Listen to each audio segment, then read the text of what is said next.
Anyway, welcome everyone. I'm Pamela Bush. I'm the founder of Wine Fair and the Vineyard, and really just so excited that we are doing this. It's definitely been a really difficult year for a lot of people in a lot of ways, or 14 months. The last wine fair happened literally right before the COVID lockdown, March 7th of 2020, and it was an amazing event. And unfortunately we weren't able to do it the exact same way, but the advantage to doing it virtually is that it allows a lot more people from all over the world to participate. So we're hoping that we'll have an event next year where we'll have a little bit of both. We'll have an in-person and then also have some sort of a global reach. But today, this is all we got, but you know what? It's not all we got. This is going to be an amazing panel. Every single panel today has been amazing, but I'm so blown away by how many women are doing amazing stuff in the natural wine movement. So I just wanted to introduce Cara, Patricia, who is the moderator. So Cara has been in the business for a long time, has several wine certificates, and is the co-owner of DECANTsf, which is a really great spot for drinking wine and for buying wines in Soma in San Francisco. So Cara, take it away, and I'm going to sign off. Excellent. Thank you so much, Pam. Well, welcome to New Voices in California Wine on this day one of Wine Fair 2021, Bottles Without Borders. I am Cara Patricia of DECANT San Francisco, and welcome. First, I'd like to thank our sponsor, Andrews Anderson LLP. It's a law firm dedicated to making the concepts of truth, justice, and accountability a reality for each and every client, especially when it comes to equal pay. That's something kind of dope. So I think we are still waiting for one person who's having a little bit of technical difficulties. That's okay. I'm just going to ask for everyone who is on the panel, if you're not speaking, just put yourself on mute so we don't have any issues with reverb. And also for those in the audience, feel free to be putting, shout outs in the chat. If you have questions you'd really like us to get to, please go ahead and click that Q&A button on the side, type it in, and then hit ask a question. And we will we'll be able to definitely get to that, starting now, all the way till the end. There's a little bit of extra time for Q&A at the end. We've got a good amount of time, and I know this is the last panel of the day. It's a Friday, so please, everybody, if you have a glass of something, cheers, cheers, cheers. And we'll give a cheers to Meg as well, who has not joined just yet, but she will be with us shortly. So if I could, I would really love to introduce the panelists. As I mentioned, I'm Cara Patricia of DECANtSf, and we have some really, really cool folks with us today. I'm not sure how everybody's screen is seeing everybody, so I'm just going to kind of go down a line. We are going to have, and then if it's you, unmute yourself and say hey so everybody sees you. So I would like to first introduce Alice Anderson of Ameve. Alice is 28 years old and was born here in California. She obtained her degree in enology and viticulture from Cal Poly SLO. Her label, Ameve, was established in 2019 with a love for the great northern Rhones and a kiss of California playfulness. Oh, there I am. Okay. Yeah. There you are, Megan. Welcome. We're just starting the introductions. Okay. Perfect. Alice Anderson leases and farms her own vineyards for Ameve, and she's currently also the assistant winemaker at Terah. Next we have Terah Bajjalieh of Terah Wine Company. Terah is 37 years old and was born and bred in the Bay Area. She started her career in wine as a sommelier, but wine production is what really called to her. Terah has a master's degree in enology and viticulture from Montpellier Subagro in France, and her label, Terah Wine Co., was launched as a passion project in 2020 after 10 years in the wine industry. She is currently also a full-time winemaker for Dorset Family Vineyards in Gilroy. Hi, Terah. Hello. Now we have Ms. Meg Hughes of Loella Wine, who just jumped on. Meg hails from the Santa Barbara, Santa Maria area of California and has spent most of her adult life in the wine industry, from wine distribution sales, import and export, and somehow had the time to learn winemaking along the way. Loella was launched in 2018 as a way to introduce moderately priced Central Coast bottles to lovers of low intervention wine. Meg also has her own distribution company, which highlights a portfolio of similarly minded California producers. Next, we're going to say hi to Cassidy Miller of Buddy Buddy Wine. Cassidy is a plucky upstart in the wine world. Cassie quit her full-time job last year to work harvest at Vinca Minor. There, she began experimenting and making her own wine and ciders and all sorts of fermentable beverages. And that's really when Buddy Buddy was born. We're very excited to have you, Cassidy, and to learn more about your brand new journey. Next, I'm going to throw it to Jacqueline Person from CARBONISTE. Jacqueline there is 33 years old and has been the face of CARBONISTE since 2017, a dedicated sparkling wine house which makes bubbles from distinct vineyards across California. Before this, she was also a director of winemaking for a larger winery and has over 10 years of wine industry experience in production. We're going to go next to Megan Sekermestrovich. Megan is originally from Corvallis, Oregon, and she now lives in Oakland, California. Megan began Lula in 2019 while working full-time in the fashion industry. In 2020, she launched her first vintage of Lula at Wine Fair. She still considers herself an industry outsider, but is drawn to women-owned businesses who integrate social justice into their business models. Next, we're going to move to Justin Trabue of Natural Action. Justin is in her mid-20s and is originally from the East Coast.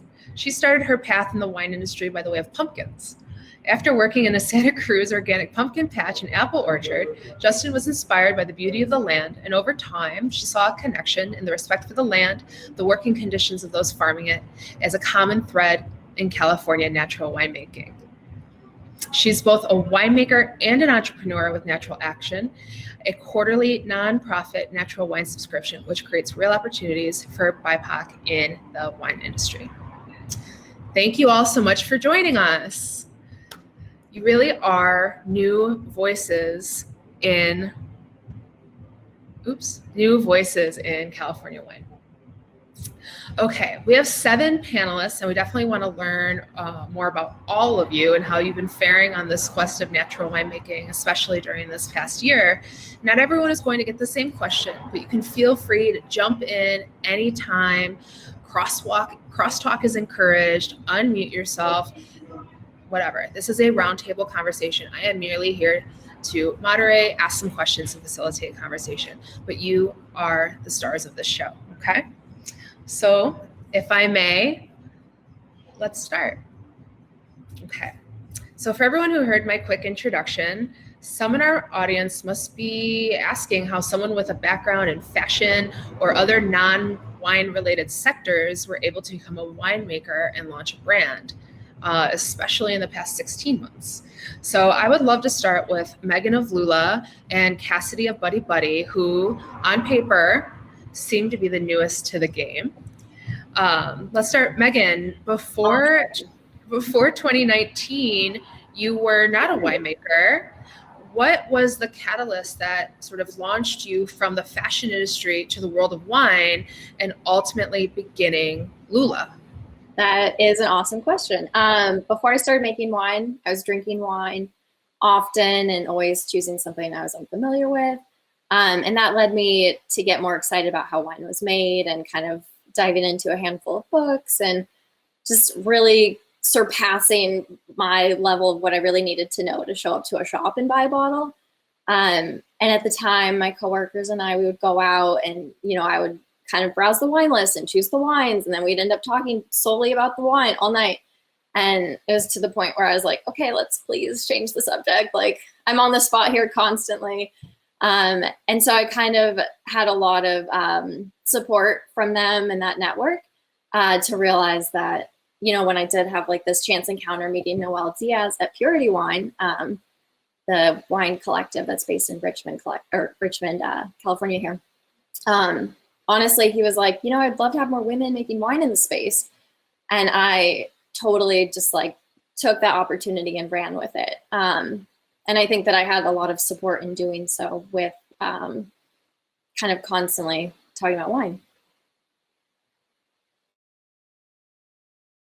Is really interesting. So, but how? Yeah, it was an odd launch pad. Yeah, an odd launch pad. Yes. What made, like, you just left your job to be like, I want to get into one of the hardest, weirdest industries and like the hardest, weirdest time in modern history? Yeah, at the time I wasn't leaving a job. I was actually gonna just kind of do both things and see how that went. And it was a single barrel of wine that I made. So in terms of like being hands-on with it, it was quite hands-off and, you know, no intervention in that case. And so then I ended up moving to Texas and did a stint in Texas and came back to bottle the wine and pour the wine for wine fairs that weekend in March. So it was like no intervention wine. So now this vintage for 2020 has been a lot more hands-on and a whole other challenge of a year. So yeah, that's kind of how it came to be. That's doing fashion and other things simultaneously. Yeah. That's amazing. So Cassidy, similarly, you quit your full-time job in 2020. You became a harvest intern. Yes. And then you launched your first vintage this year. What were you doing before, and how did you know that wine was ultimately the direction you wanted to go into? Yeah. So before, pretty similar experience to Megan. I was working in photo and video production for a fashion company. And 2019, when I got brought on full time at the fashion company I was working for, we got to have like a day of passion at the beginning, like right before your onboarding.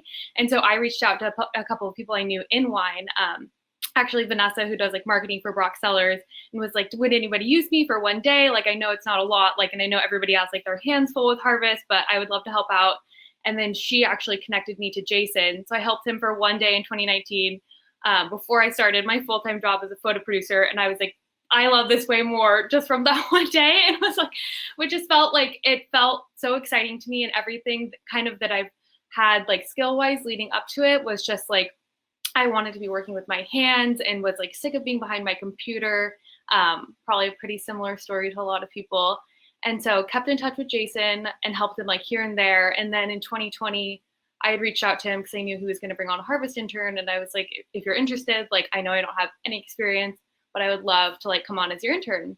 And so he actually had offered me the job pre-quarantine. And then I accepted, knowing that I was going to leave my full-time job to do it like a temporary job.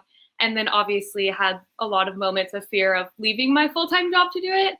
But at the end of the day, ended up deciding to do it, which I am very, very excited and like happy with my decision. I was so scared to leave my job and had so many moments where I was like, what am I doing? I shouldn't do this. But I did. And then while I was working there as an intern, he was like, do you want to make some of your own wine too? And so I got like a tiny little bit of Pinot Gris and started making that. And then we like started bringing in apples and pears and all this other stuff that he had never worked with. And it just kind of like grew from there. And then he was like, you should just, if you want to start your label, you should just start it now. And I definitely was like super scared because I was like, I literally am brand new to wine. I've been making wine with you for like 2 months and like this feels crazy, but I just went for it. I really only have one speed in life. And so I just went all in and started Buddy Buddy. So is incredible. I'm like loving this like leap of faith lifestyle that y'all are living. It's amazing. And now Justin, as the youngest in the group, at least I think so, you seem to have been digging your hands in the vineyards since you became legal age to drink. How did you go from an East Coast kid in school to working harvests around California and then ultimately starting your own brand? So I'm originally from Washington, D.C., and my parents both work in politics. So I grew up in politics, and you need a lot of wine to work in politics. So in the early 90s, they came out to California, and they found a small region called Paso Robles. And there was a winery there called Justin Vineyards. They must have had a lot of fun because I was born a few months later. So I always had wine on the table. My parents always had wine on the table. They talked about food, they talked about wine, and they talked about the memories that they created with wine and food. So when I decided that I wanted to go to college, I knew that I wanted to do something hospitality related or something hospitality related or something viticulture related. So my mom Googled wine schools and Cal Poly popped up. And I came out here and I hopped on a plane, and my aunt lived down in Silver Lake, so down in Los Angeles. And I came out here and I was blown away by how gorgeous it was. And it was interesting for me because growing up in DC, Virginia and Maryland are right outside of there, and there's a lot of nature, but I never really went and explored. So when I went to Cal Poly and I was surrounded by incredible mountains and by the beaches and by the vineyards, I realized just the beauty of the world that surrounds me. And during my sophomore year, I went and did a really cool internship, and it was up in Santa Cruz in this little small region called Davenport. And I spent the entire summer working at an organic apple orchard, an organic pumpkin patch, and I basically put together the different irrigation systems for them. And after that, I knew that I wanted to be able to work with the land. I had already decided in my freshman year that I wanted to study wine business, and I know I'm great at hospitality, so I still do that as well. But I realized that if I want to get my hands dirty, there are different avenues for me. So I went and I did a study abroad, and I went down to Australia, and I was there during their harvest period, and it looked so much fun that I came back and I did my very first harvest down in Santa Barbara County. That was back in 2016. And since then, I've gotten to work about 12 different harvests. Every year, I work down in Santa Barbara County for 2 different small producers, Lumen and Tantara. I've also gotten to work in New Zealand, as well as up in Paso Robles with some really fun female winemakers.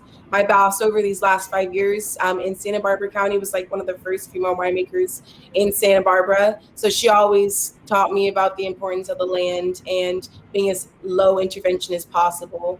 And I definitely use that in the way in which I work.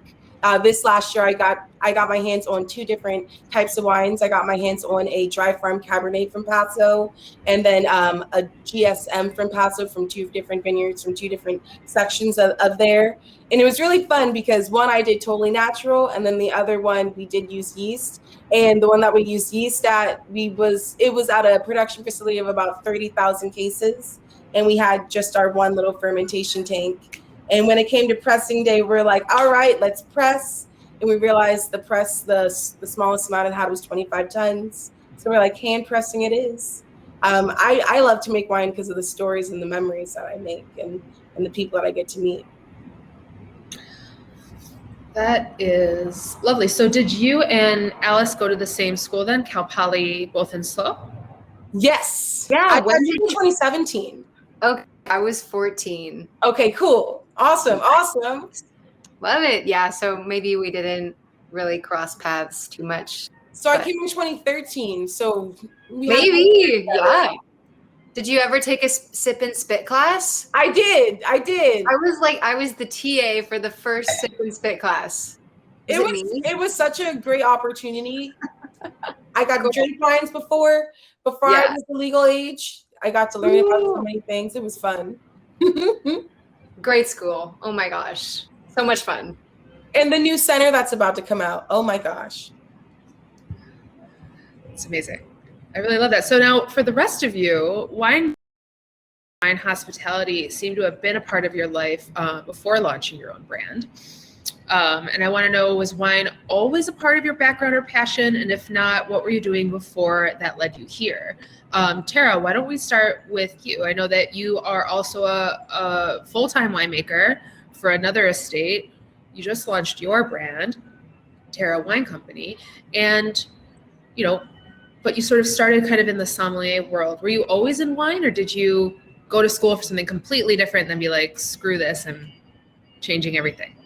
Yeah, no, my background is in finance and business, and I worked a few years in financial services as a commodities broker. I worked in mortgage lending. I put myself through high school and college working in grocery retail, and found myself just really unhappy with that, working behind a desk full time like that. So I started looking into culinary school because I always had a passion for food and travel and culture.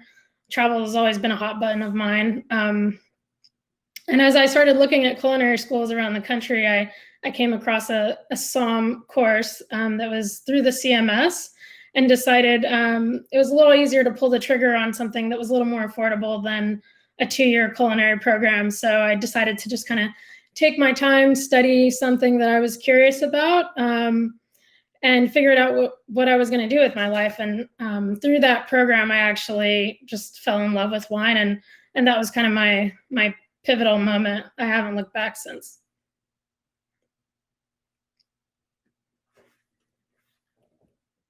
Finance and threw it all away. No, just kidding. Sometimes we look back, as myself as a business owner in the wine industry since I turned basically 21, and sometimes I look back, I'm like, man, I should have studied business. It might have been a little bit, would have helped out a little bit more. Have you found that your financial background has helped you in building your brand or working with the other projects you have? I would say a bit. I'm certainly aware of certain things and maybe a little bit more savvy when it comes to finance. But, I think at the end of the day, starting a brand is about your drive and your passion and how much work you're willing to put into a project. So, yeah.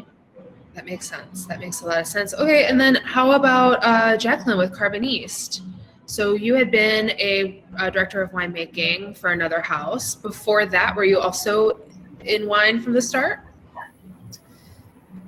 Yes. So I started with my studies at UC Davis. I went straight for my undergrad to get a degree in viticulture and enology. And then did internships around the world, traveled to Italy, Spain, New Zealand, worked around California. So I kind of like a Justin, before I could legally drink wine, I was in it. And I found myself at a number of really big wine, more corporate type of businesses, startup corporate, and worked my way up and hustled really hard to make that happen. And I had my first child in my late 20s, and balancing that job and my family life, it was leading to a bit of burnout. And so what I ended up doing is launching CARBONISTE in 2017 with my husband as a way to explore California through a new lens, look at it from a sparkling wine standpoint. I had all this experience under my belt going to different regions. I've worked with regions all across California making still wine.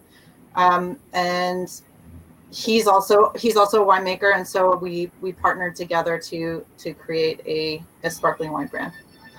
How did you know, leaving high school, that you wanted your undergrad to be in agriculture? Because at the end of the day, viticulture, enology, we think of it as the beautiful life of wine, but it's also agriculture. What made you?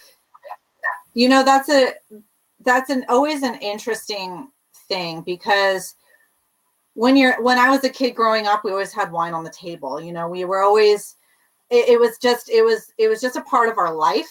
It wasn't necessarily a special occasion thing, but we always had that. And I love that aspect of wine where you can share it with your friends, share it with your family, open up a bottle. And so, yeah, it was the romance that pulled me in. I loved the idea that you could make something, spend all day working on it with your hands, and then open up a bottle and relax and talk about it. And it's a very cerebral thing. But on the other hand, if you're an accounting major going into school, you can go into any number of fields, right? You can apply your knowledge, your degree differently, but with a viticulture and enology degree, winemaking and grape growing, that you have one path there. And so that's where the internships came in, and it was really important for me to make sure that that was the path I wanted. You know, from an 18-year-old, you don't know much, but working and experiencing and spending time with people who have done it and been in the industry, I was able to see that that's a lifestyle that makes sense for me. It's a balance of science and art and a really challenging industry, but a beautiful one too. And now, Alice, you also went straight into analogy school. Is that correct? Almost, yeah. Almost, okay. So after high school, I went into Cal Poly with an agriculture. It was just straight agriculture, I think, at Cal Poly. And I was really good getting into horses, and I was the FFA president of my high school. I had always loved animals, and I raised animals. I know it feels so funny like talking about that now, but really full circle, nothing's changed. I mean, at the vineyard, I've got, I don't know, way too many animals like helping us farm. But anyway, got into school, and yeah, I knew that like agriculture like wasn't exactly what I wanted to do. We ended up taking classes like where we were supposed to go represent in Sacramento, and it became more like governmental, and I knew that was not what I was into. So my mom was like, "Oh, you should be a winemaker. Like it'll be awesome. You'll love it." And she set me up with a job shadow. She's a graphic designer. She like does wine labels and wine packaging for all of my life. And she set me up with a job shadow, and I took an intro class at Cal Poly. I was like, this is it, and haven't looked back. So I think I became a real enology and viticulture major like my second year at Cal Poly. So I graduated in 4 1/4, a little bonus quarter. Good time. And then we have Meg Hughes. So from what I understand, before launching Loella, you were working in the wine industry in sales and distribution and importing, exporting, things like that. Is that something that you started doing right away? Did you move into that world? And then tell us. Was wine always the first thing you wanted to do? Well, no, it wasn't.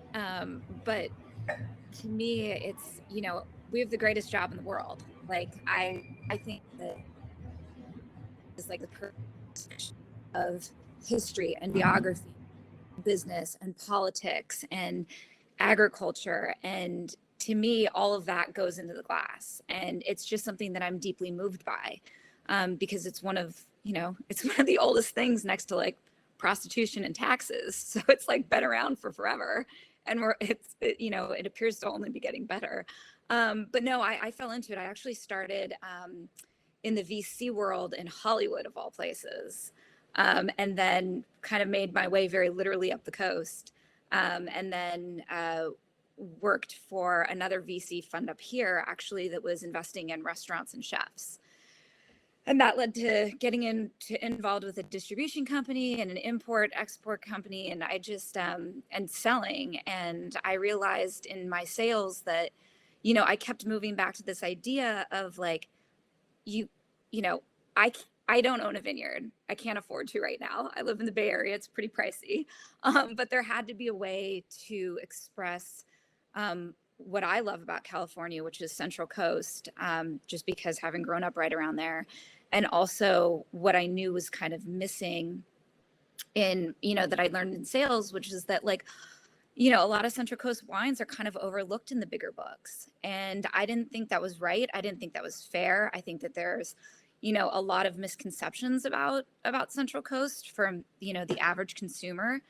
And I just kind of wanted to challenge those perceptions and put out a quality wine that's a value add. And I was lucky enough to partner up with Michael Bigelow of Vigneron and Bigelow, formerly of Scar of the Sea and Biennacido, and everybody down at the Aubin Clement facility. And so I took the leap actually, officially in the kind of the first January of 2020, where I was just like, okay, I'm just going to support myself doing this entirely and start a distribution company.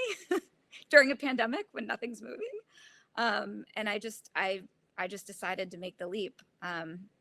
But yeah, no, I've just kind of leapt from lily pad to lily pad, so to speak. And now this is my full-time focus.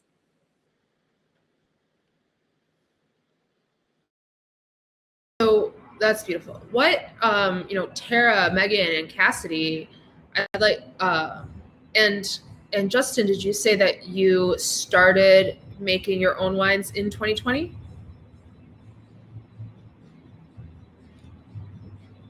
So I'm making a wine for an upcoming release for the Natural Action Wine Club. And then I was able to do another wine for a retreat and women's group that I got to join back in 2019 for Dream Big Darling. So it was myself and two women on the production team over at Ancient Peaks Winery. One's the head lab technician and the other one's the enologist. And we basically got our hands on a ton of dry farm Cabernet. And it was our first opportunity to really be in charge of everything, and then we'll all get wine cases as well. So I'm excited. I do eventually have a brand of my own, but I got some student loans I got to pay off. I got time. Understood. But Natural Action, that was launched in 2020.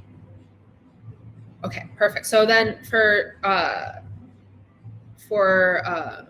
you and Terah and Megan and Cassidy, what were some of the biggest challenges that you found, like launching a brand or making your wines in 2020, really kind of for the first time, launching something for the first time in 2020? Whoever wants to start can, but I can ask Terah. Sure, I'm happy to share. I think one of the biggest challenges was finding good fruit sources. Of course, I was focusing on organic or biodynamic farming practices, but without having a whole lot of connections to growers, it was challenging finding great sourcing and finding people that were willing to sell me small amounts of fruit. And with all the fires and stuff that happened, I found fruit and then I had to change up my plan several instances. And so, as much as you try to plan, even on a small scale, I had to constantly change that plan, but it worked out in the end. Wow. And then how about for you, Megan?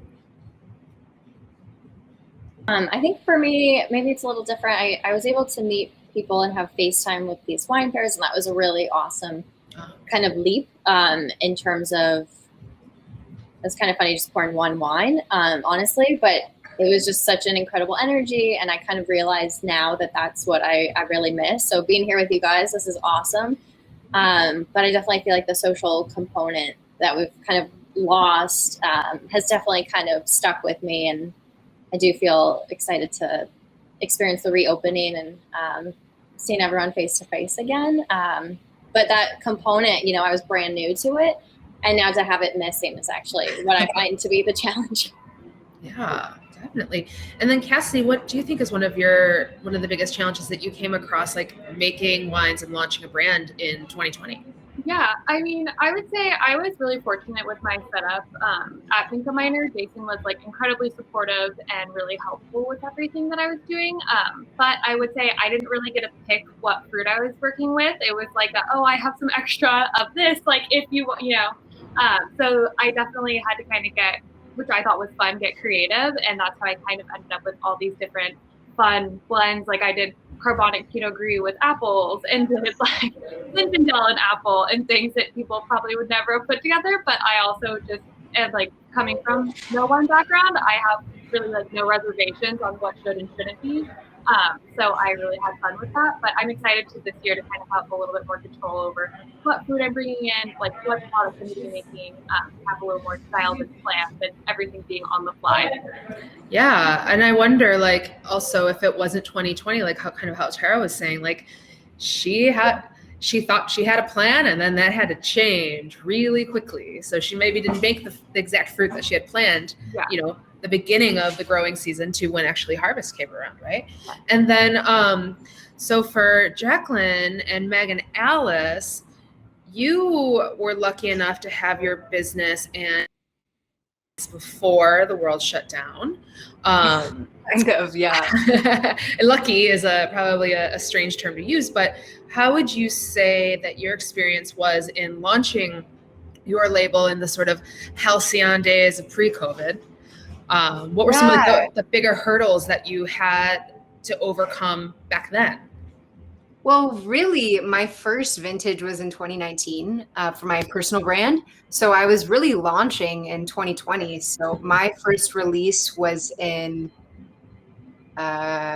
August-ish of 2020. So it was really in the heat of it. And I was actually going to say kind of a positive about launching in the pandemic because, I mean, yeah, there's a lot of negatives, but I think some of the positives are that we got to pivot, or we didn't have to pivot really. Like we didn't have to pivot how we started our brand. We automatically knew that we needed to target DTC, and we automatically knew that like restaurant placements were not an option. So it was building up your email list and posting all the Instagram photos and getting people on a mailing list to send wine to customers' doors. And then instead of like, you know, all the people that I worked for and all of my friends that have like really established brands, they're struggling. They're figuring out like, oh my gosh, like my distributor didn't take any wine this year. What am I going to do? How am I going to make my margins? How am I going to pay my debts off or my rent or whatever? So that being said, like that was kind of a perk to launching in the pandemic, but yeah, and another perk would be like we started our vineyard lease in 2020. So right at the beginning of the growing season, kind of right when the world shut down, it was like, oh man, what does everyone do? Like everyone's confused. Nobody has anything to do. Everyone's stuck in their houses. They can't go outside. Like work is weird. But me and my partner just like got to go tinker in the vineyard all day, and it was an amazing experience to be able to do that so focused. Like we couldn't hang out with people. We couldn't go to restaurants. We couldn't go travel. It was just an incredible time to learn with what we were dealt and give it time to figure it all out. So I don't know, whatever that's worth. Wow. I like how many of you have talked about the perks as opposed to the challenges. That makes me very hopeful for our industry, especially for, you know, young entrepreneur women like, you know, ourselves. It's not all doom and gloom. There was a lot of hardship, but also there were some good things that came out of it. Now, Jacqueline, for you, your label had, sorry, I'm getting a lot of feedback on that. Your label was started about 2017. So you had maybe a little bit more time. You have a distributor in place. And what did you see sort of as, let's say, back in 2017, what were sort of the challenges in starting your label? You know, what was really interesting is in 2017, and we're self-funded, so we started with this many cases. We started with 100 cases, and promptly sold out 2 weeks later. And so, you know, good problem, bad problem, because we were ready to rock and roll and hit the ground running. And, you know, we brought some bottles of wine to some restaurant accounts, and that was one of our first things that we did is self distribution, you know, and so we were starting the relationships, you know, after work. It was either me or my husband, and we went and paid visits to accounts and made some connections. But that didn't last very long because we sold out so quickly. So the following year, we increased production, and that really helped. But then once you start doing that, you realize that you have more accounts, and then you have to service those accounts, and then quickly your bandwidth runs out because you're not just driving, you know, you're also making wine, doing back end accounting, you know, compliance, all the boring stuff that you don't think of when you start a business. And so that's you know, when we decided we wanted to start a relationship with distributors and brokers, but we had only just started our relationship with our broker in November or December of 19. So that was right before the pandemic hit. And we were really pleased to be able to have that in place, because our growth model was based off of by the glass placements. And our goal as a company was to get into as many restaurants as possible under by the glass placements, so that we could get our wine in front of as many people as possible. You know, we're not making a champagne style sparkling wine. We're making our flagship is a sparkling Albariño. It's something that's very unique. And so we felt that in order to entice people to try it for the first time, we wanted to make that barrier to entry really low. So our game was pricing. But then that also meant once we started our broker relationship, you know, that harvest, we had just finished one of our largest harvests because we were planning on growing, and then the pandemic hit. So it's been an interesting journey, going from self-distribution to opening states and working with California, and then deciding that now we have restaurants are gone, and now everything has to be DTC. So we launched a wine club and really started focusing on our two main marketing channels, which are social media and email marketing. And so that's where we are today. Wow, going just account to account with only 100 cases selling, then selling it all out.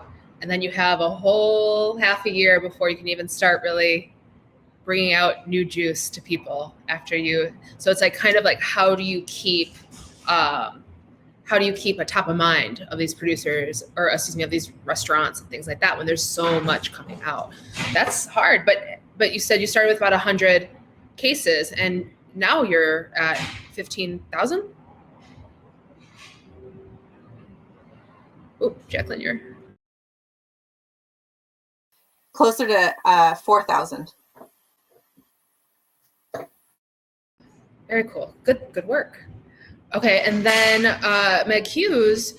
Okay, so Loella, you started in 2018, right? Oh, you're muted. You started in 2018. So you had some time before all of this happened. How would you think that it was it easier, do you think, to start in 2018 than 2020? Well, actually, I started, hold on one second. My dog is barking like crazy. I started the brand in 2018, and the concept of it and the idea of it, but I actually didn't have my first harvest until 2019. So, it, you know, for me, the biggest thing that I came across was having accounts take me seriously, especially, you know, because I've known the sales side of it, and there's so much amazing competition of other wine there, the wineries and labels. And so I think honestly, the rejection of like people being like, oh, okay, that's cute.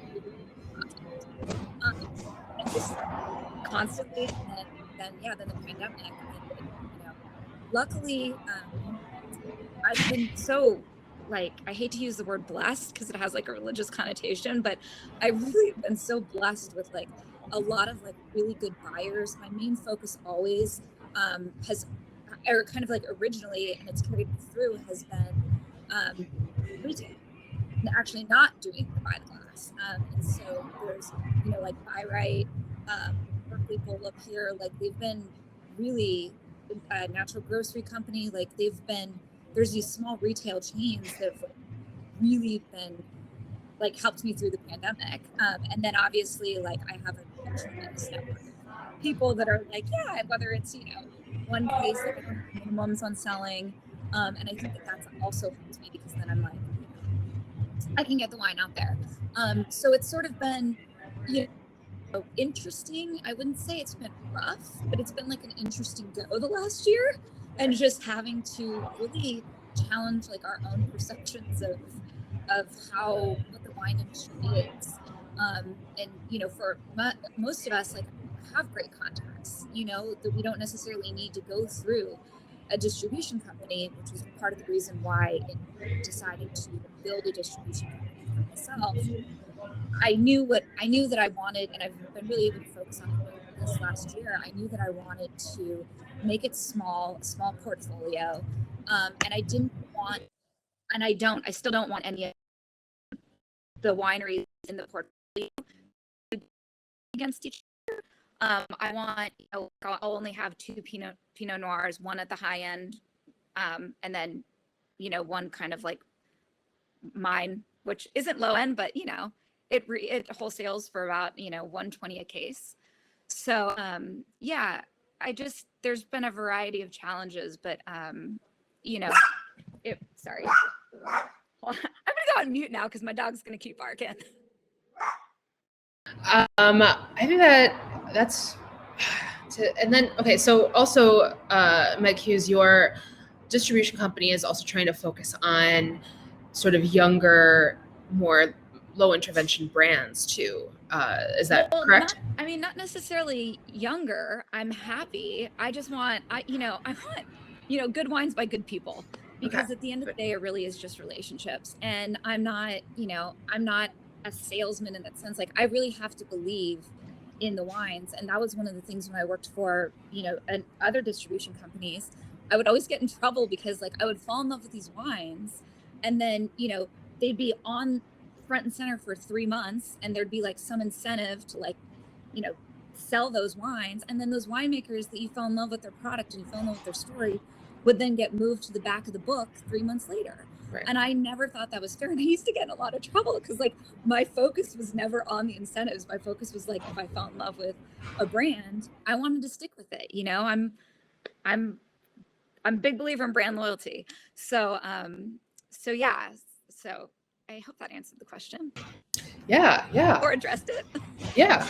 And Justin, so you created a subscription service to create sort of a more inclusive voice in the wine industry that focuses around natural wines.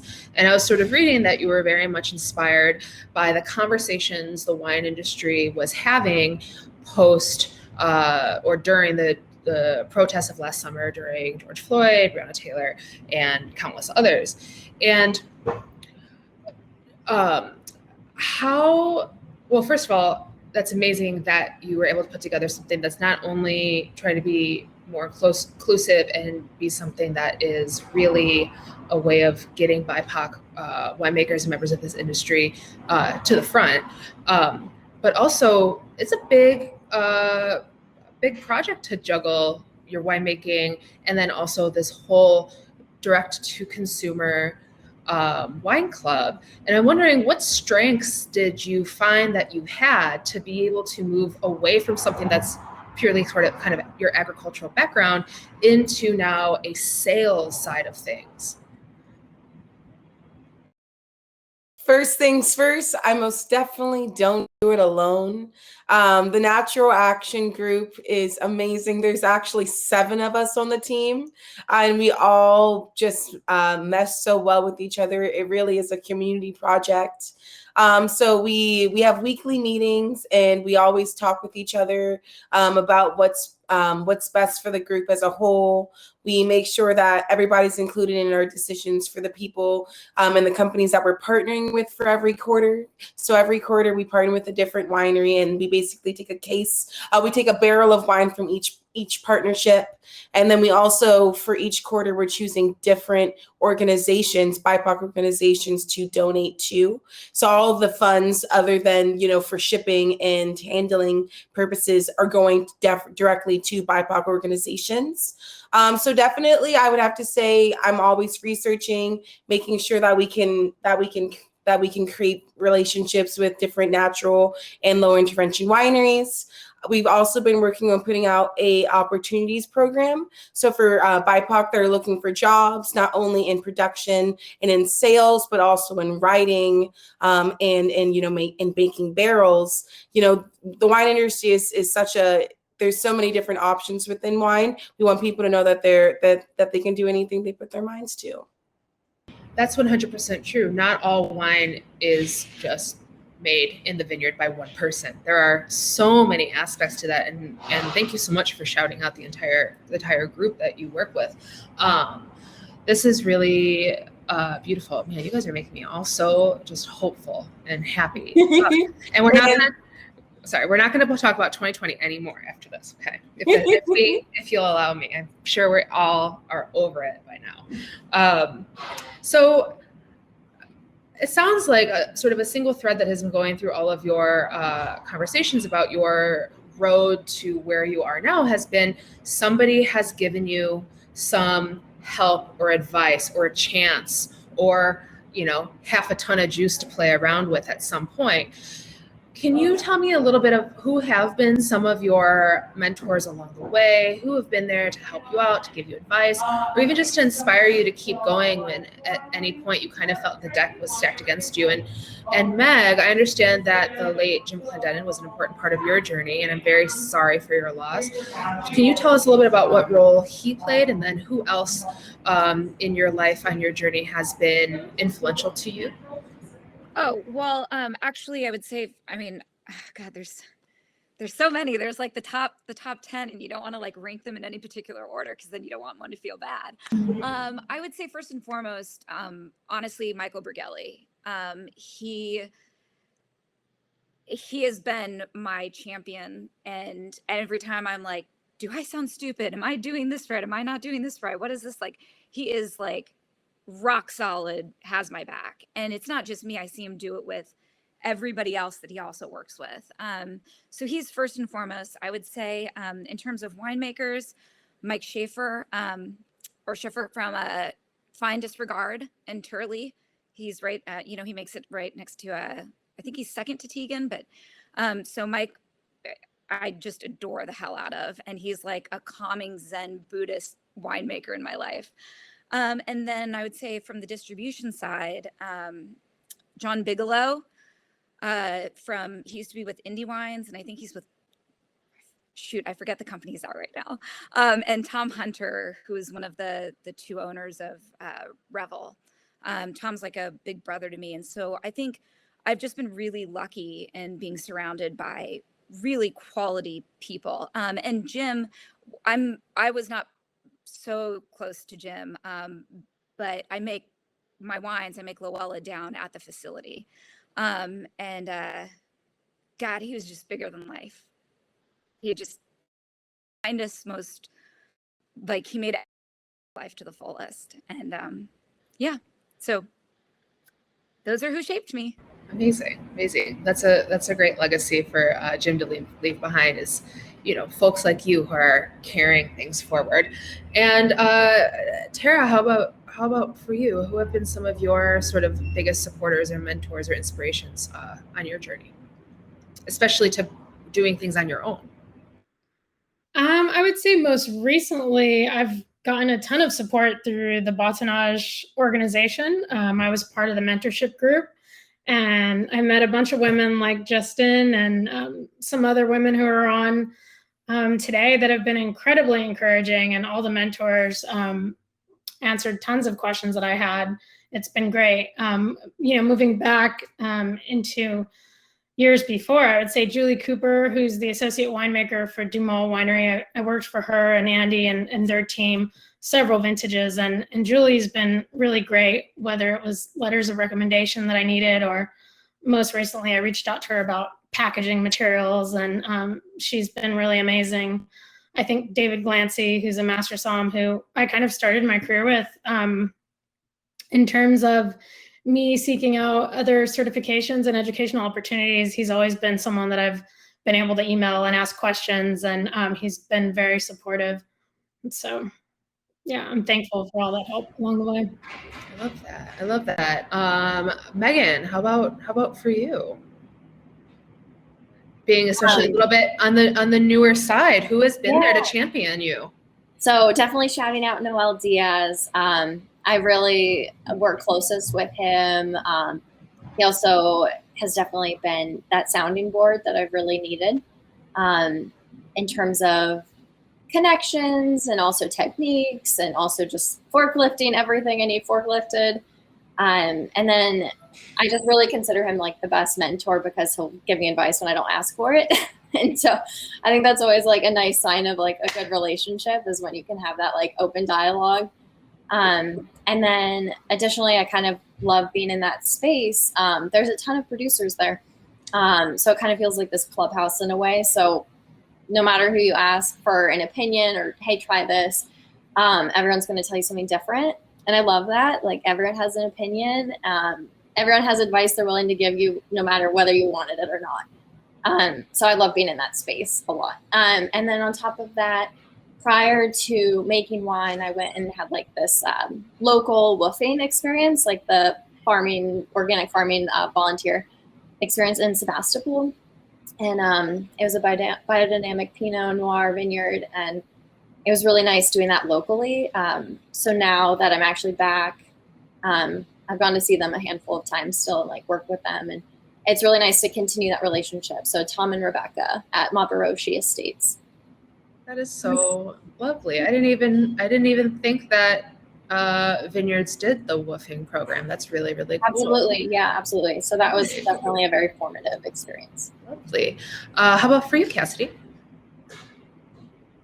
Jason of Vinkelminer, he like gave me the opportunity to make the wine and let me get my AP in the space, and has just been like a big champion of me just like going for it and flying like a little fledgling. So that's been really awesome. But I think that just the community in general in West Berkeley, that little block that I'm on, it's the same block as Donkey and Goat and Windchaser and Hammerling and Brock, but everybody on that block has been like super helpful. And anytime I have a question, there's like always somebody I can call or somebody I can ask. Yeah, everybody's been super great at that. This is so great. And I feel like, Justin, I already heard you say to Terah once, thank you for some financial advice or that sort of thing. Have you had some other folks that have really been championing you through all of this? I would definitely have to say my first boss within the wine industry, or I guess second boss within the wine industry, Elaine Tanner. I started working with her in 2016, and I've worked with her over the last 5 years. And she's definitely helped me grow and has taught me a lot of great life lessons. And when I decided that I wanted to go and work in a different region, she was just so incredibly supportive of me. And like, you know, I went to my exit lunch with her, and we talked about all my hopes and all my dreams and all my wants. And it was just awesome to be able to have a mentor that wanted to see me succeed, not only succeed within the company that, you know, she had, but within just myself, you know, as myself, which was awesome. And then, you know, I've had a lot of great inspirations every single day. You know, I've had the opportunity to be part of great groups like Batonage and great groups like the Hughes Society and great groups like, you know, Radical Exchange. And I feel really, really thankful for everybody that surrounds me.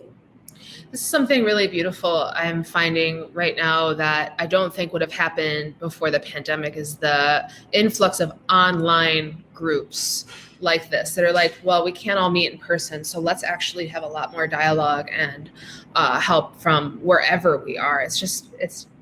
I'm becoming friends with so many more people, including all of you right now. Alice, did we ask you this question yet about some of your No, but inspirations and champions? Yeah, there's so many, like everyone has. Since day one, Mikey from Scar of the Sea has been amazing. I've known him since college, since before he was ever in wine, since I was, you know, barely in wine. And he's always been an amazing sounding board for me and a really close friend. I've always, you know, having somebody that you don't really work for, that you can just talk to, that's a lot more experienced than you in the industry. He's amazing. We have the same palate. It's great. Taste him on wines, ask him business questions. And also Graham Tatomer, one of my bosses right now. He's so lovely. And it's really nice to like have two different sides. They both have two very different business models and two very, you know, different types of clientele almost. To hear Graham's side of things versus Mikey's is really valuable. And they're not like, you should do this, but instead kind of, this is what I do, this is what I do, and I just adapt and figure out what feels good, and I don't know, that's how I do it. It's beautiful.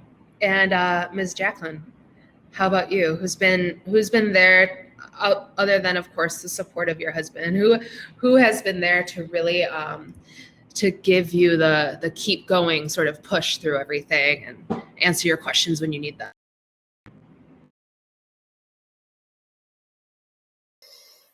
You know, it can be really hard to find a good mentor. And I think that you hit the nail on the head, Cara. My partner has been a really amazing person, especially since he's in the industry.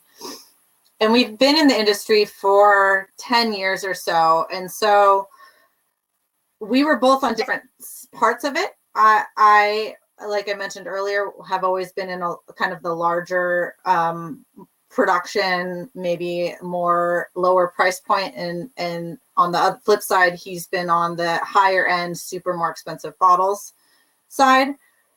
But that's been really neat to be able to have the two totally different perspectives and collaborate on multiple projects. You know, Carboniste is obvious, but you know, things working with clients or projects in the past. But also cooperative relationships, you know, girlfriends in the industry, people that I have just gotten to know throughout talking over time. I feel like the industry is really willing to connect, and people want to connect if you ask the questions and reach out. So although I haven't had one specific mentor, I feel like I've been brought up by this collective whole because of the willingness and the closeness of the industry to collaborate. And especially being a small business owner, you know, you see that happening a lot where, you know, even on Instagram, it's really easy to just pop in and say, hey, I saw you do this. That's pretty neat. How do you do that? And I really value that about this industry, even though it's grown so much. It is pretty small, and people know people, and you can develop those connections without having, you know, one specific mentor to stand you up.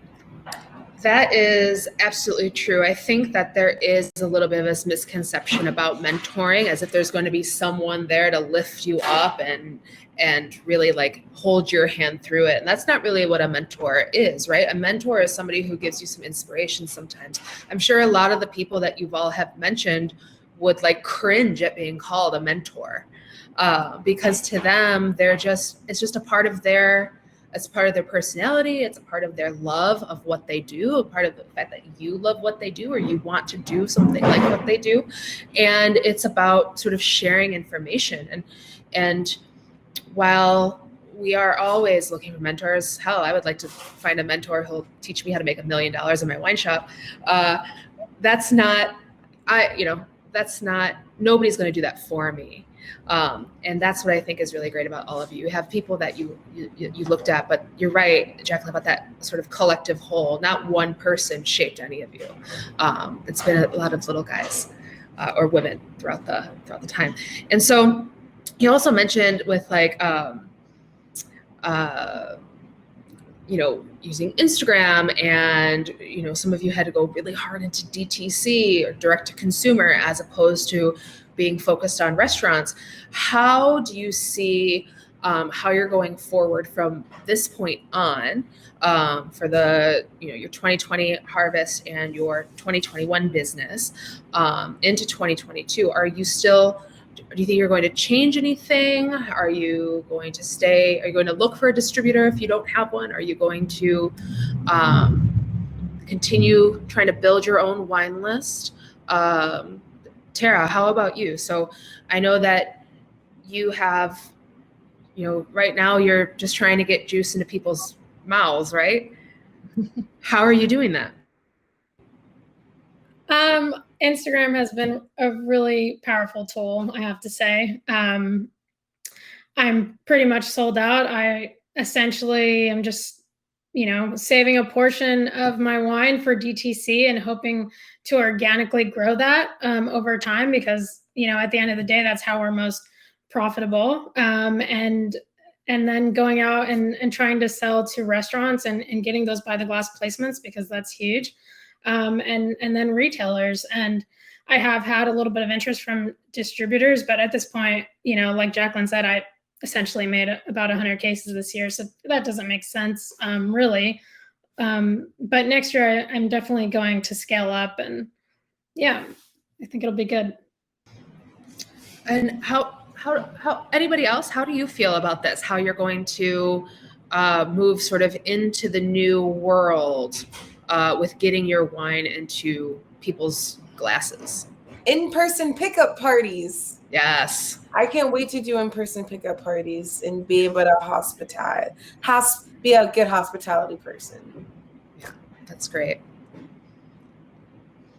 One of the things that we've been working on or had success with over the holiday season in particular is virtual tastings, and not just one-on-one, but we have targeted some larger corporate groups or other businesses, and that's been a really great way to have a big drop and get your wine in a lot of people's hands at one time. You spend the time shipping, and then you spend the hour tasting, and you hopefully are talking to 15 people at a time, and that's almost at the rate of old school pre-COVID sitting behind a table pourings, which has been really kind of fun to do. That is absolutely true. So Cassidy, you said you had a background in like digital design and those sort of things. Has that helped you with getting exposure to your label? Definitely, I think it's helped me on the creative side of like branding is kind of like my bread and butter of my background. And so I feel like that part's been super fun for me to dive into. And the winemaking catching up along with me. But I think Instagram's definitely been my like main channel of marketing and the way I've been made like all of my sales. But I've been self-distributing, but we'll probably go on with the distributor for my next vintage. Now here's a question that I have for folks who have been in the distributing, who have distributed, or have had brokers or distributors move wine on their behalf, versus those who do distribution, like Meg, and those who don't. I'd like to know kind of on like an economic way, like what are sort of the, economically speaking, would you say that a broker-distributor relationship is helpful, or could it be hurtful for a very brand new producer? Anybody can answer this question if you'd like. Sure, I'll go ahead. I personally love distribution. It gives me a chance to not worry about the stuff that I don't love to do, which is going out there and selling wine. When you have somebody that is on your team and representing you well, it's such an invaluable thing where I can say, here, take that, and I'm going to go tend to my vineyard, or I'm going to focus on the wines, or, all the other stuff that comes with having a small wine brand, like compliance and like doing your dishes and stuff. Like, it's crazy. Where does the day go? And when you don't have to sell wine, it's awesome, especially for somebody like me in the Central Coast. Like, there's not that many great restaurant options or bottle shop options. I've never lived in LA before. I've never lived in the Bay Area before. So I don't have like those sort of connections. So finding somebody that, puts it out there is incredible. I love it. And then, eventually like the people will go back to your website and maybe they'll become a wine club member, or buy something DTC because they can't get in the shop anymore, or whatever.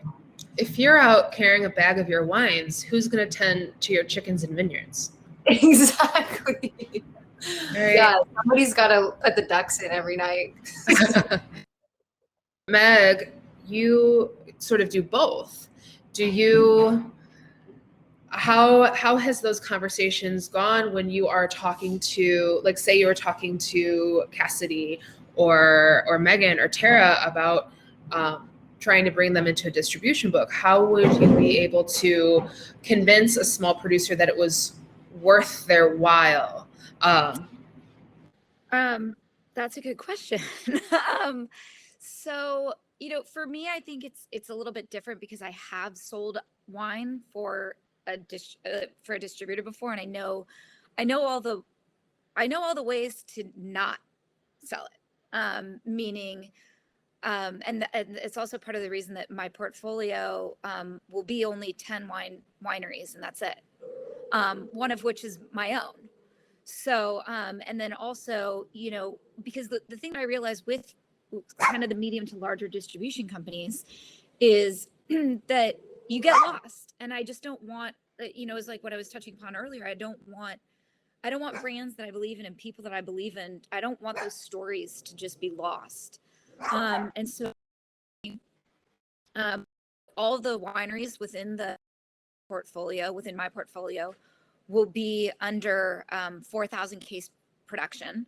And also I don't do any packaging or pricing tiers, which is really, because then that way it doesn't undercut your DTC sales and it doesn't undercut the winery. And a lot of, sorry about that. It's my tiny little pup back there. It doesn't, a lot of the bigger distributors, they have like 5 tiers of pricing. And I'm like, no, the whole purpose is to like get the wine out there, be transparent. So for me, and also I'm trusting myself with my wine brand. So and I want everybody within my portfolio to feel that same way, that they're being taken care of, and it's me. So I'm doing deliveries, scheduling it in Southern California and Northern California. We've got a warehouse in Santa Maria. We've got a warehouse in in Oakland. So it's, it's not, it's no different than being with like I would love to be Revel someday, because Revel's like a brilliant distribution company or portfolio. And it's about being with good people and just being transparent, and say if you can't get something out, and also sitting down with the wineries and the winemakers and saying, hey, do you want me to focus on BTG? Do you want me to focus on retail? Are there certain places you don't want to be? Because there are, some people that, are like, I don't care to sell it. You can put me in grocery outlet for all I care.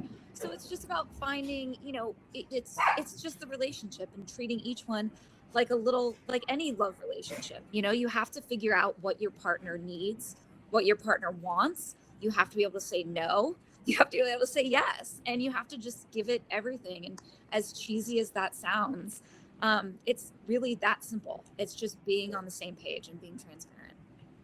That's great. I don't know if a lot of people have had that experience moving into distribution. I've known some winemakers who have switched distribution companies like 5 times in 10 years, right? Because they haven't been able to find the person who is, or the group that has been able to really show the entire book, as you were saying, or like really kind of, you think of each brand as their own, which kind of sounds like what you would do. Okay, so we are getting into like the last 15 minutes before Q&A. So if you don't mind, I'd like to move on to some spicier topics. I would like to talk about, so, we are all here for this New Voices in California Wine. I myself, as a wine retailer, both online and brick and mortar and bar here in San Francisco at DECANTsf, I get the same question about 400 times a week. And that question is, do you carry any natural wine? And I love that question. We are not marketed as a natural wine bar, but we're sort of the place where we oftentimes will say back, it's kind of easier if you grab a bottle off the shelf and we'll tell you if it's not natural, right? So, and this kind of goes with this sort of nebulous idea of what is natural wine. So I would like to know from each one of you really of what makes your wines natural, or the wines that you work with natural. Is it your farming practices in your vineyards? Is it the use of ambient yeast in the winery? How you work with the growers? How you grow it yourself? what is really your guiding principle for making natural wine? Is it purely low intervention, or is there a little bit more dogma to it? I'm just going to start from the top of my screen with Megan. What makes your wines natural? Do you consider your wines natural? I do. At minimum, the grapes that I'm seeking are organic practicing, farm practicing via organic practices.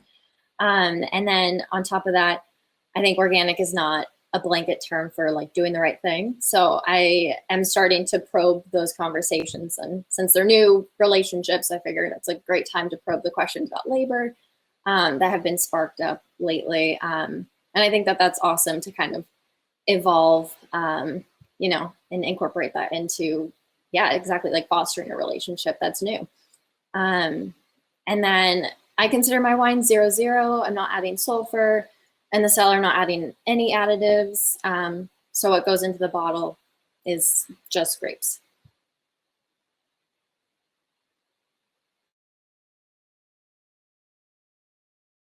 Can you hear me?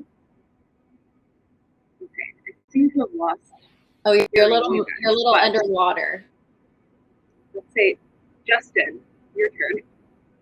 For me, natural and low intervention, firstly, always, and first or foremost is going to be people. So going all the way into the vineyards, making sure people are being paid correctly, people are getting correct holiday hours, getting making sure that they're being paid what their due is.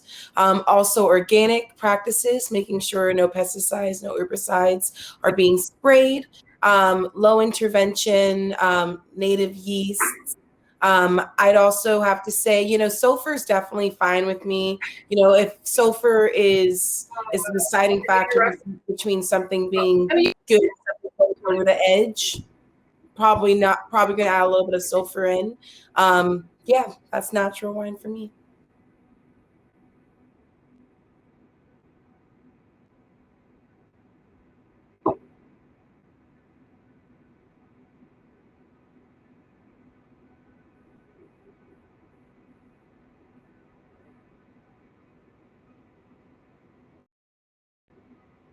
Okay, I still can't hear any of you. However, let's take it to Alice, and I'm working on it. Sorry, Cara. We can hear you, which is good. But yeah, for me, so for the vineyard that I farm, it's such an amazing site. I mean, it's one of the oldest vineyards in Santa Barbara County. It's been organic since 1993. And we're converting it to no-till. So for me, natural wine is how conscious we are. How many times we're driving to the vineyard, like how many times we're spraying our vineyard, what we're paying our employees when we pay them.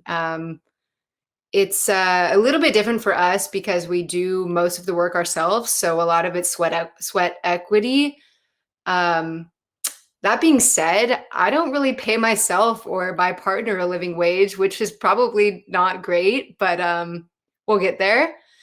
Yeah, and then so the vineyard is fully regenerative, organic, no-till, biodynamic, organic plus.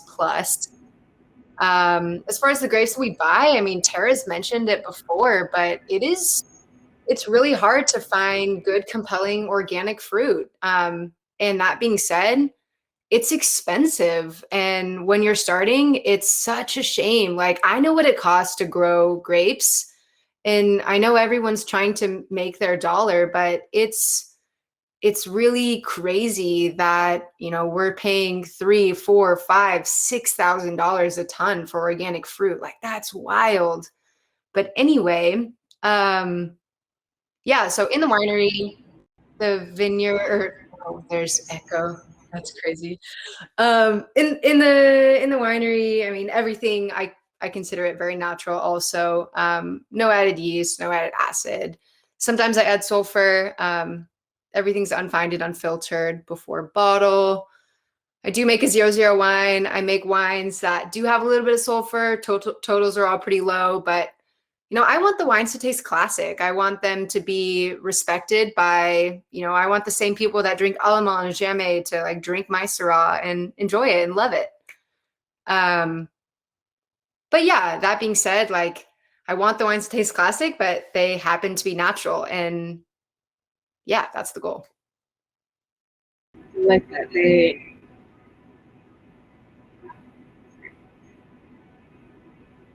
happen to be natural, but you want them to taste classic.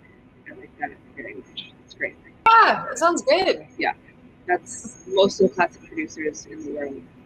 Really, if you look at it, are natural wines. Yeah, Cassidy, how about for you? Probably echoing what we've heard so far, but for me, it starts in the vineyard. Organic practices. I don't need you to be certified organic, but I want to know like what your farming practices are. No herbicides or pesticides. And then moving into the cellar, same thing. All indigenous yeast. Not adding anything or taking anything out. No fining or filtering. So very minimal intervention.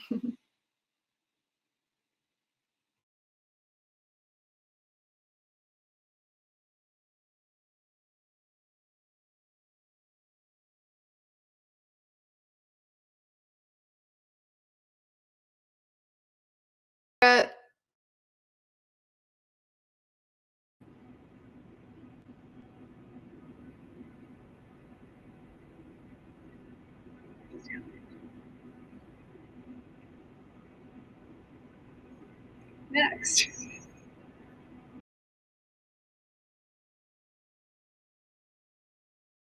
You're muted.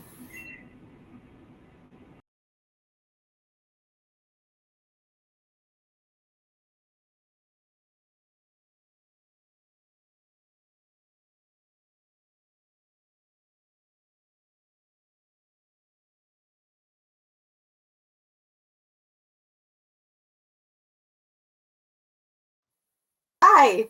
Jacqueline, go. Thank you, Cara. I appreciate it in the chat. I couldn't hear you. My sound went out, and then I had to reset my thing, so I only heard 2 people. But the question is, do we consider our wines natural? Yes, and what is okay? Good. So in the wineries, we do native ferments in barrel. We work with sustainable or organic transitioning vineyards. One of the ways that we make sure we do that is have good relationships with our growers, because we don't farm ourselves. So we are exclusively in the winery. Sparkling wine takes a lot of hands-on work.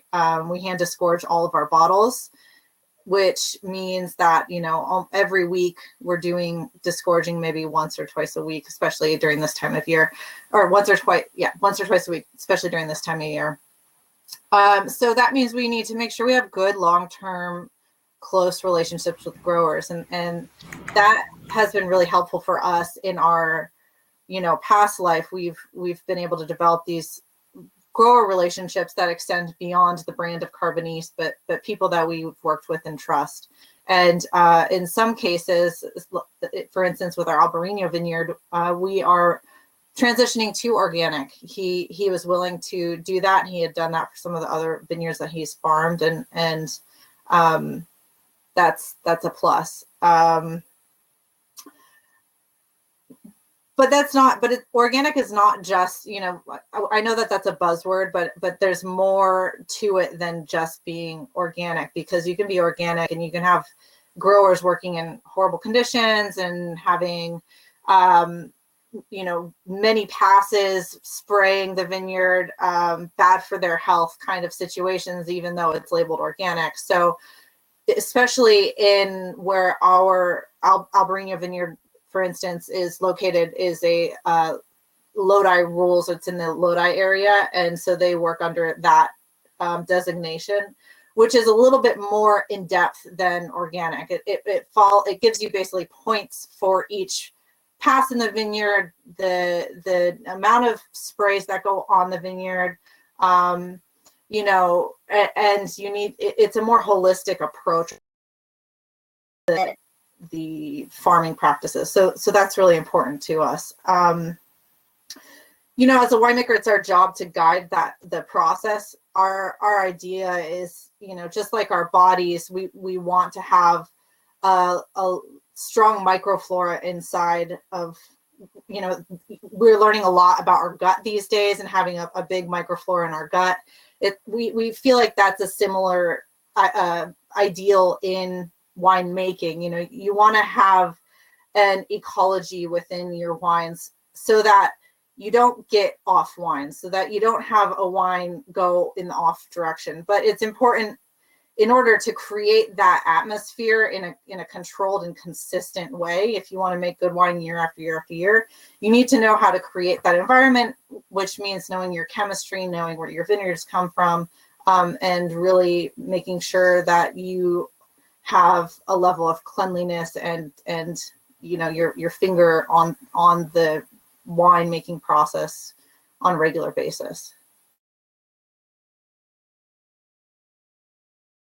That is something I'm very happy that you mentioned, sort of like the cleanliness in your winemaking and things like that is very, very important, because can a wine really be, you know, natural and also pleasurable if things really are just kind of running rampant and things aren't being cleaned out correctly and your biology is not correct, right?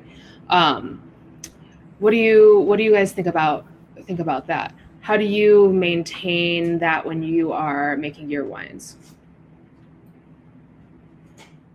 We can start, actually, Jacqueline, with you with sparkling wine, because, you know, I feel like sometimes sparkling wine, you think of maybe as being, even a natural sparkling wine is still like a manipulated wine, right? Because it doesn't start off, you know, it goes through a process, right?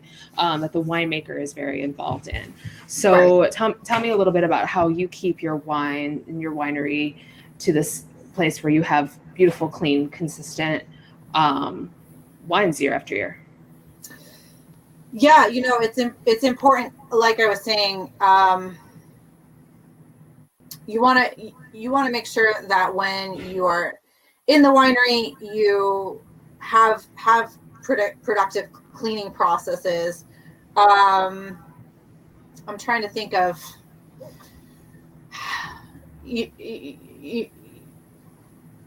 anyone can jump in.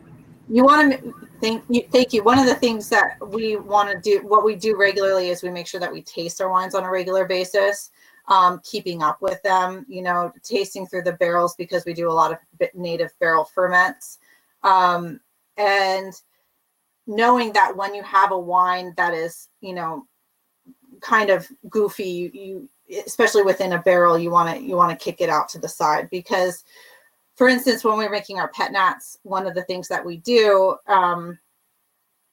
it is one of the things before we made pet nat in the first place, is we tasted as many as you can, and in order to get an idea of what is available. And you know, there are a whole breadth of those available. So one of the things that we do is we disgorge our pet nats, and a lot of the times people wonder if that's really natural, but we think that it is, because you're still, basically what you're doing is you're taking out the yeast at that point, and you're giving the customer something that they can enjoy, which is the bottle of wine when it's cleaner and more consistent of a flavor. Justin, when you are working on selecting winery partners to be a part of Natural Action, how do you do that? How do you sort of vet what is natural, what's not natural, what wines that you're going to work with? Are you doing barrel tastings? Tell us your process. We reach out to people that follow similar practices to us. we've had people reach out to us as well. So it's really a two-way street. And then we'll typically, we'll always try their wines beforehand, and then we'll do a little round table and decide if it's a good fit for us. Also, we are very transparent. We are paying for the wines that we're receiving. Always pay your people. So sometimes, it might be price point. Maybe somebody has some great juice, but we can't necessarily afford their wines. That might not be the partnership for us, but it doesn't mean that we don't want to keep that connection with them. I love that so much. And folks, please, if you're still in, folks in the audience, please feel free to chat away, ask questions. Okay, and then does anybody else have anything they want to kind of say on the natural wine subject? Feel free to jump in. Sure, I'll talk about I don't know. I think that this all stemmed from had something to do with how do you control it in the cellar, and you just have to listen to the wine. Like every wine is so different, and every vintage is so different. You have to taste. You have to, stay clean, but staying clean doesn't necessarily mean using a lot of chemicals. I don't use any chemicals in my winery, and I love it. I think that if you are using chemicals, often it can really mute a little bit of what you're trying to give. And that is so, I don't know, that's way maybe extremist, but I just try to be clean in other ways. I use steam, I use hot water, rinse with cold water, but my water source is good and I can do that. But if you don't have that option, I don't know, maybe a pressure washer or something. But tasting your barrels, some barrels just for whatever reason just go bad. And very, very often I'll need to sulfur one barrel before I sulfur the rest of the lot, or rack one barrel because it smells like poop or whatever. And that's just that. It's you just have to work your way through the cellar. You can't be dogmatic about anything and taste all your barrels before you make a blend. That's crazy. I can't believe people just blend it. I'm what? Because especially for a small, we're all kind of smaller lot. One barrel makes a huge difference, and it matters. So I don't know. Every wine's different. Other things that really help: keep your pHs low if you can. Except for there's a few exceptions. I think Syrah is one of those exceptions. pHs can be higher in Syrah, and your wine still feels complete and complex. Tempranillo too. That one's just an outlier. There's never a low pH in Tempranillo as far as I know.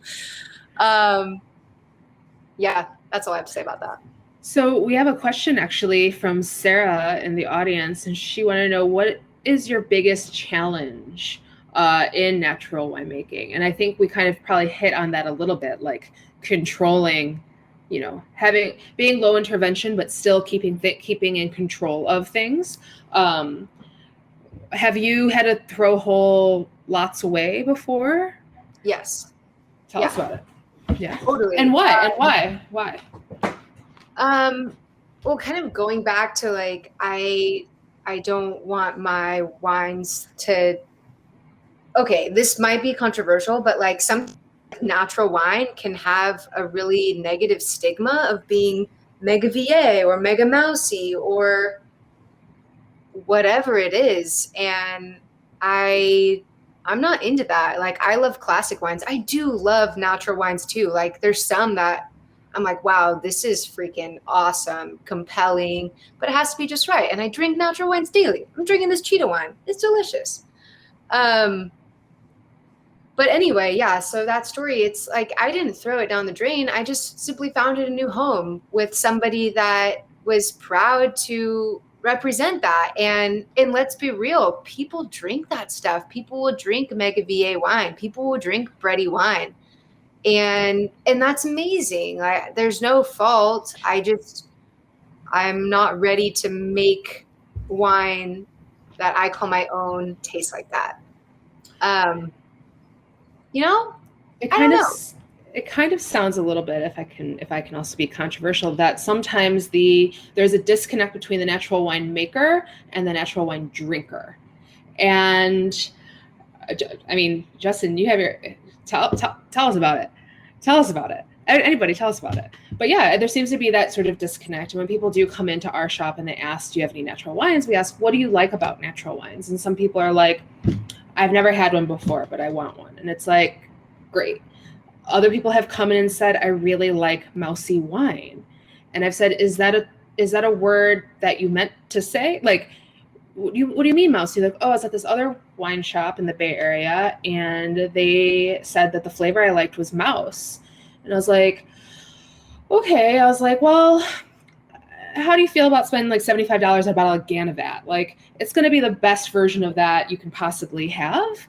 And it's not like a bad science experiment, right? Like, something didn't really go wrong. That's sort of intentionally made that way. And it's not mousy. But Justin, how has that been for you? You look like you wanted to say something about the disconnect.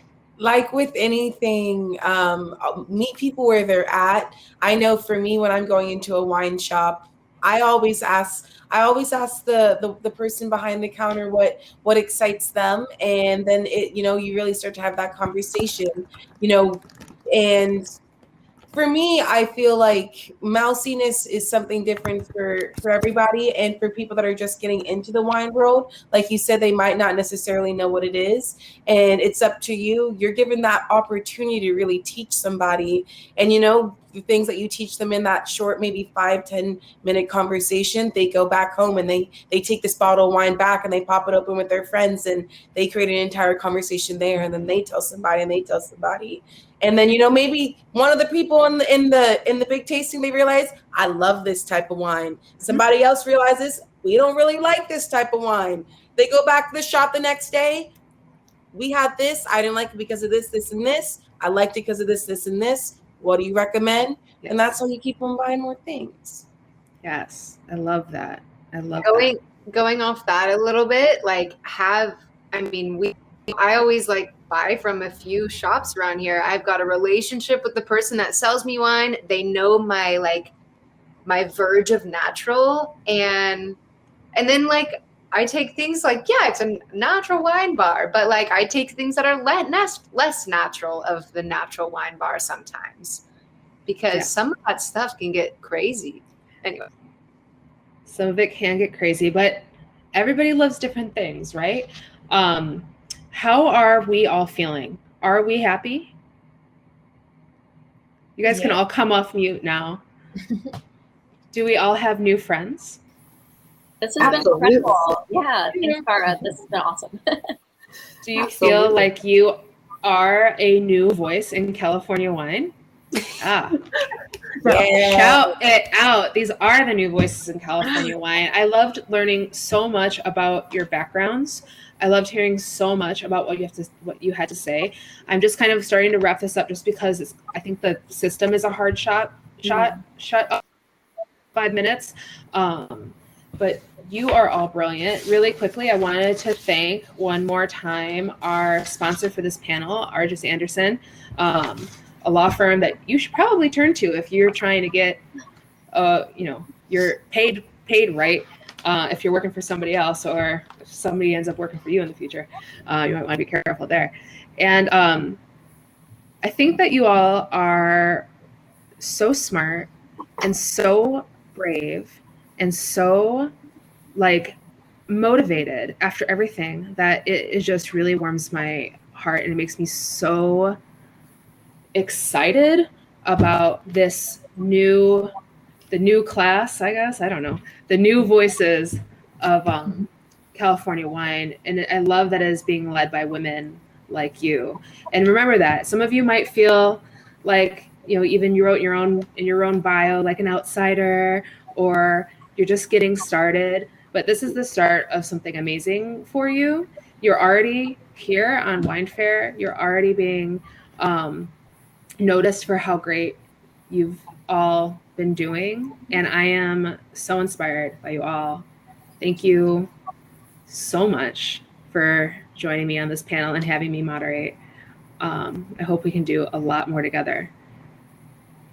And Thank you, Cara. Yeah, you Thank did a great you. job. Thank you. Thank you.